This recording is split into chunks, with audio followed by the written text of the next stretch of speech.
Hey everyone, welcome back again to Daily Devotions. Pastor Steve here walking with you in God's Word, and I surely am glad that I am not standing in the place of Jesus where he is in these texts. We're in Luke chapter 20, verse 20. Luke chapter 20, verse 20. And as we had in the last video, we got to see that it seems to start this kind of firing squad. These questions, these plots, these putting Jesus into a place that he'd make a mistake, that he would say something wrong so that their plot could thicken towards bringing him and getting rid of him. And so within that, there is just question after question after question. And these are no small questions. These are hot topics at that time and in that culture. And so the hot topic before was being able to say, by what authority are you doing these things? If he says from heaven, if he says from God, then they'll put him into a blasphemous kind of charge. And as he figured that, as he answered that with great authority, being able to say that it is from God, but it also is heaven and earth of all creation, they continue to line up before him. And they're actually putting these plots together, and these first verses of verse 20 in Luke chapter 20 are just, they make me smile because the plot thickens. They're having these people in these places. They're sending spies to be able to try to trap Jesus in his statements so that they can accuse him, so that they have something against him. Something has to be wrong with this guy. Something has to be against this guy, and they're going to find a way to be able to go against him. So Luke chapter 20, verse 20, and let's listen to Jesus. This one's going to actually hit us pretty good in the fact that we still have a government and we still have to be honest. We have to still be good citizens. And a lot of times, sometimes we want to cast that away of being able to say, I can do what I want because of the freedom that I have. Well, Jesus speaks to that. And so let's listen in. Verse 20 says, keeping a close watch on him, meaning the people are keeping a close watch on Jesus. They sent spies, the teachers of the law and the Pharisees. They sent spies who pretended to be honest. It just makes me smile. They pretended to be honest. It means that they're not. They hoped to catch Jesus in something he said, so they might hand him over to the power and authority of the governor. Now, I want you to see that contrast here between last video and this video, being able to say, by what authority are you doing these things? But we're going to trap you and find something against you so you can be under the authority of the governor. And so they just really didn't get what Jesus was speaking to them about. All authority in heaven and earth has been given to him, meaning he is the authority.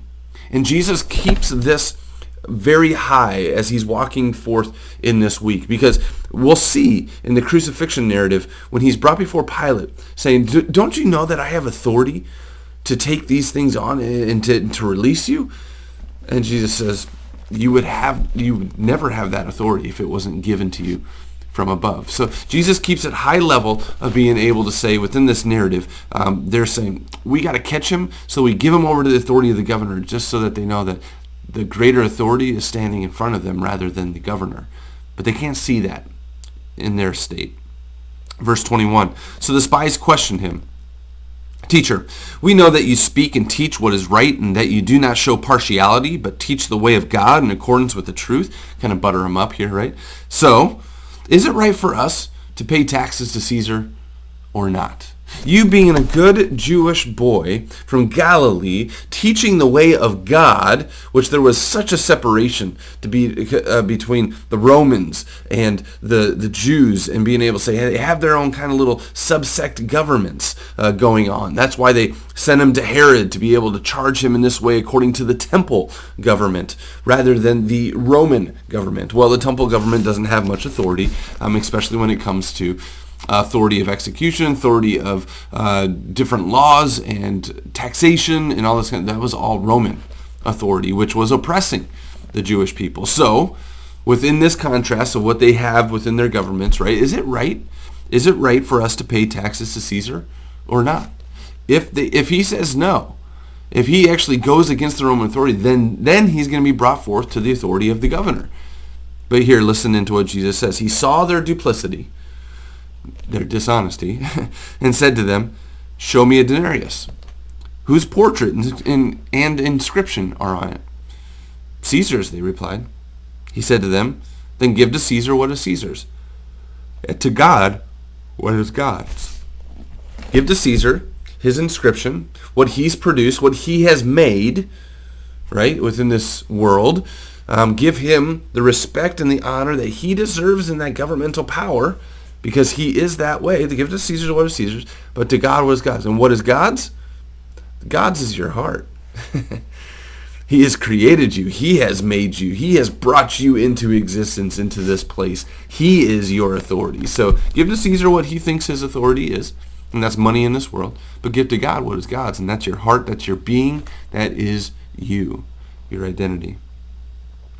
They were unable to trap him in what he said there in public, and astonished by his answer, they became silent. Yet, here we go, the firing squad, as I said before, it says, some of the Sadducees who say there is no resurrection, they don't believe in the resurrection, came to Jesus with a question. Teacher, they said, Moses wrote for us that if a man's brother dies and leaves a wife but no children, the man must marry the widow and have children for his brother. Now, there were 7 brothers. The first one married a woman and died childless. The second and the third married her, and in the same way the 7 died, leaving no children. Finally, the woman died too. Now then, at the resurrection, whose wife will she be, since the 7 were married to her? Let's just put a really hypothetical, just ridiculous question out to Jesus and see how he answers. And let's listen in.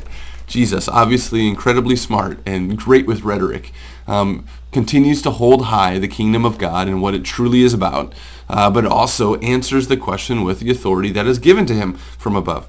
Jesus replied, the people of this age marry and are given in marriage, but those who are considered worthy of taking part in that age and in the resurrection from the dead will neither marry nor be given in marriage, and they can no longer die, for they are like the angels.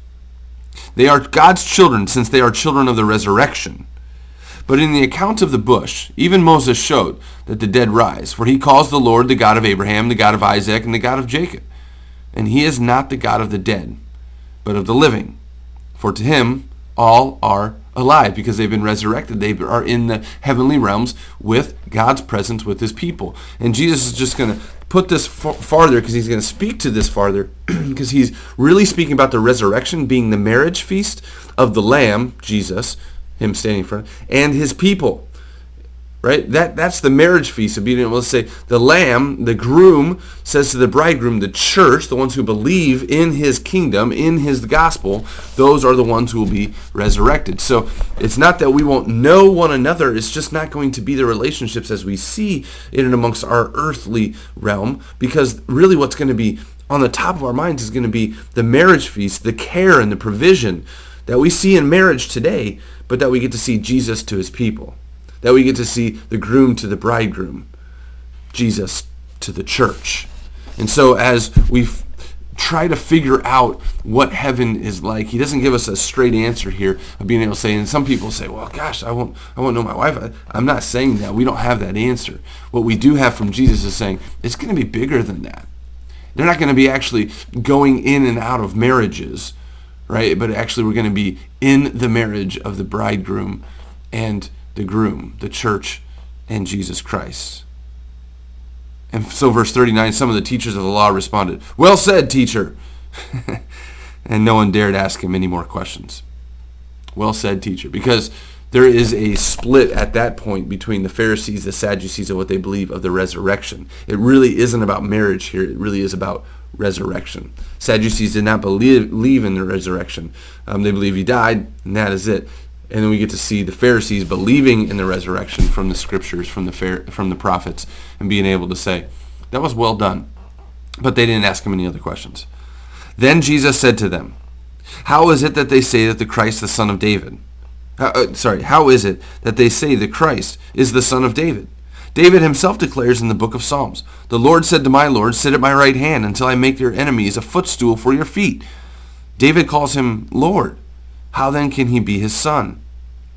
While all the people were listening, Jesus said to his disciples, beware of the teachers of the law. They like to walk around in flowing robes and love to be greeted in the marketplaces and have the most important seats in the synagogues and the places of honor at banquets. They devour widows' houses and for a show make lengthy prayers. Such men will be punished more severely. Beware. Be aware of the selfishness of what is happening forth, and being able to say, understanding that they have authority and people will run after them. That's why they're punished more severely. Be aware of that. But Jesus coming again to the authority of the resurrection, but also to the authority of who he is as the Son of God, not the Son of David, but the Lord of David, the King of David, the one in authority over all. So as we listen to Jesus, he just continues to maybe speak to us. I pray speak to us about his authority that is in our life. We have the authority, as we see it here, within the resurrection. We have authority, as we get to see, within Jesus being for us and being our provision, being our groom within the church.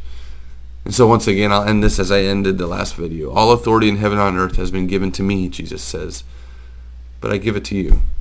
Go and make disciples. Teach them to obey everything that he has commanded. And here's a great promise too. I am with you always. That's a blessed day. Let us walk in the authority of Christ. Let us believe in the resurrection and be overjoyed that we too have the promise of everlasting life. Have a great day.